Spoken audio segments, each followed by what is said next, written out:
Yo, check! Magandang gabi sa inyong lahat. It's your boy, Hailuon. At andito na naman tayo ngayon sa pagre-review at pagbibigay ng reaksyon.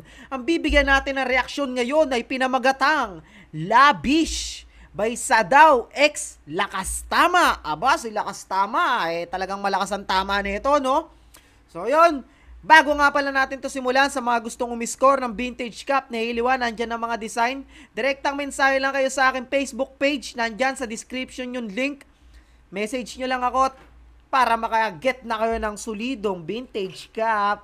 Yeah. At syempre, hindi na nga natin to patatagalin, no? Umpisahan na kaagad natin to pagkatapos ng intro.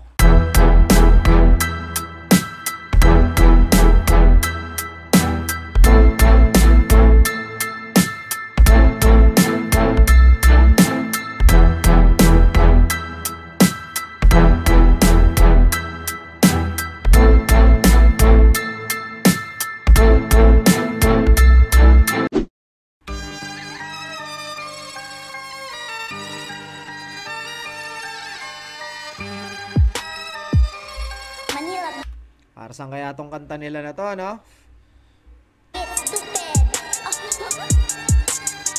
Kasama gang, money rain, sobrang lavish.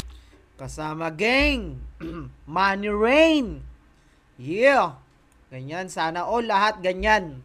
Kasama gang, kasama niya ang mga tropahan niya. Money rain, magpapawalan sila ng mga pera, men. Solid yung mga ganong mindset. Sobrang lavish, amin lifestyle parang Gucci Mane. Gotta win, fuck you gang. Kukunin ko lahat ng pera pati na yung fame. Kasama gang. Kukunin ko lahat ng pera pati na yung fame.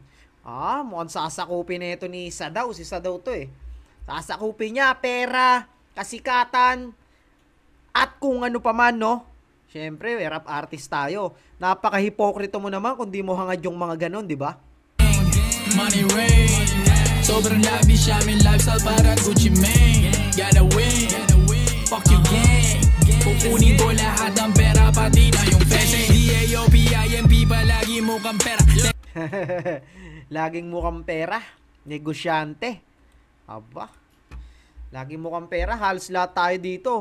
Nagmumukha na tayong pera kasi talagang pera na nagpapagana. Kada kibot mo, tangina, puro pera na lang talaga. Sobrang hirap ng buhay ngayon, no? Mukhang pera, negosyante, kahirapan lang ang aking ginigera. Mga laki to sigera, everyday we getting better. Parang payday ko palagi pag gumagawa ng lana. Oh, solid nun, men. Parang ano, back natin ng konti. We getting better, parang payday ko palagi pag gumagawa ng lana. Oh, parang payday ko palagi pag gumagawa ng lana. Ibig sabihin, pwede rin, ibig sabihin niya dito na pwede rin sa kada sulat niya ng likha, kada likha niya ng mga obra niya, pumipera kagad siya, no? No? Ganun lang yun. Hindi ko alam kung sikat na rin ba to si Sadaw eh. Pero nakikita ko siya, nagre-reaction video din siya, no?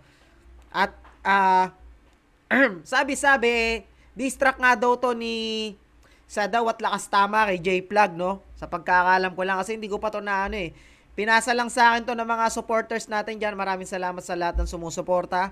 At yon, lahat ng mga request nyo, nire-review ko. Kita nyo naman, pila-pila lang at di natin mapagsasabay-sabayan dahil yung oras ko limitado lang, no? So yon, ginagawa ko naman sa lahat. Ginagawa ko naman lahat ng abot na makakaya ko, no? Okay, let's go! Naghahabol ng chicks, papawisan ako dyan. 7 digits, motherfucker, dyan ako palaging down. Yung attention, baby girl, wala sa'yo na sa account. Saka ka lang makakasex pag may pinasok kang amount. Oh! Solid nun, saka ka lang pag may pinasok kang amount. Pag may usapang pera. Yeah, saka ka lang shit. Kasama gang, money rain, sobrang lavish, amin lifestyle parang Gucci Mane. Gotta win, fuck you gang. Kukunin ko lahat ng pera pati na yung fame. Kasama gang, money rain. Ganda, lakas. Lakas, solid ng ang solid ng lyrics, saka ng flow, then nung beat. Pag-produce, overall, solid. Pati yung lyrics video, simple lang, pero ang ganda rin, no? Sobrang lavish aming lifestyle parang Gucci Mane. Gotta win, fuck your gang. Lay down mga tanga, lakas tama. Yeah, lay down mga tanga. Lakas tama in the house. Patay na si Lakas Tama nang mag-ano. Ngayon ko na lang ulit narinig na gumawa ng track to si Lakas Tama at diss track pa, no? Pakinggan natin kung ano nilalaman ng mga verso ni Lakas Tama. Lakas Tama in the house, bow down, motherfucker, money making habang sila lay down. Mga tanga, iniisip mo ngayon kung paano napasama to. Talagang napapaisip kami kung paano ka napasama. Manahimik ka na muna. Lakas Tama. Kilala naman natin kung gaano kalakas ang tama na ito ni Lakas Tama, no? Ano napasama to? Manahimik ka na muna, panoorin mo ako. Ito na di sa mga putragis, dami nyo chismis, daming inis, mga bulsa impis, di naman makadaplis, magsialis, kundi makatiis pa. Aba. May talent din pala to si, no? Dikit-dikit yung rhyming niya, no? Puro is. Aba, solid din pala sumulat ng mga rima to si Lakas Tama, no? Para di nabubuntis ang kaingitan nyo, mga putang ina nyo lahat kayo. Tanga.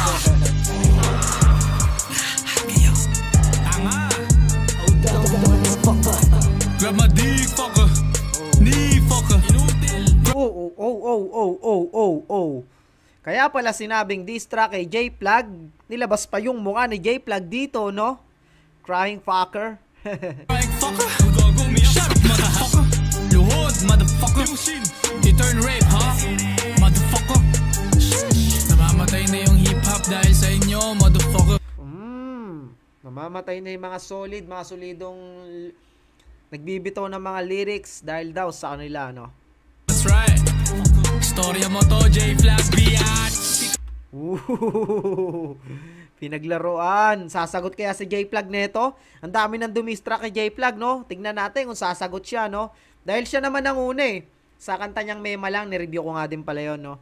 Ang dami niyang tinira. Ito, tinira niya to, si Sadaw, si Rus Jr., Tokomi, yun, inaantay ko rin yung, yung ilabas yung diss track nila, no? Re-reviewin din natin yun. Saka si, Nico David, ewan ko lang kung nagrarap yun si Nico David, no? Masakit-sakit to, mag-ready ka ng Vaseline, ha? Putik na yan, pupuwitan ka ata, J-Plug, ha? Mag-ready ka na daw ng Vaseline, ha? Madulas yun. Dahil sa kantang to, ginawa kang bakla. Nanda. Pag-usapang bakla talaga, maalala nyo kagad si Cap Nino, eh, no? Ayun, no? Gara ng mukha, oh. Cap Nino in the house. Dahan-dahan, ha? Bitch! Tapos na pala ang kanilang track, no? Ganun lang pala kaigsi. 2 minuto mahigit lang. Pero kita nyo naman ang laman. Napaka-solid nun, mga utol. Tayo sumasabay lang naman tayo sa Agos. Pumipera sila, syempre, kailangan din natin pumera. Ganun na alabanan ngayon, pera-pera na lang. Kaya lahat ng tao ngayon, nagmumuha ng pera, no? De, charot lang. Syempre, kailangan natin pumera para guminaginhawa naman yung buhay natin. Diba? Tama ba ako? Mali. Syempre, marami mag-iisip dyan na mukha kang pera, pineperaan. Bahala na kayo kung ano nyo gustong isipin, lalo na yung mga nagko-comment na basher sa akin dyan. I-bash nyo lang ako ng i-bash, mga utol. Salamat sa inyo. Dahil sa inyo, mas lalo kong gagalingan, mas lalong dadagdagan, mas lalong lumalakas, mas lalong nag-aapoy ako ngayon dahil sa inyo, no? Maraming salamat kahit hini-hate nyo man ako, at maraming salamat sa mga patuloy na sumusuporta, no? At yun, hindi na natin ito patatagalin dahil tapos na ang pagre-review. Ano pang dapat gawin bago natin to tapusin? Sa mga gustong umiscore ng vintage cap ni Liwan, inuulit ko, ayan ang mga design, marami pa yan design, ayun lang mga nilagay ko. Direktang mensahe lang kayo sa Facebook page. Nandyan sa screen, nakikita nyo naman, Heliwan TV. Then, punta ka na lang din sa description, nandun yung link. Mensahe lang kayo sa akin, no? At yun, dito ko na lang tatapusin ang ating video. Kita-kits sa muli nating pagbibigay ng reaksyon. It's your boy, Heliwan. Peace out!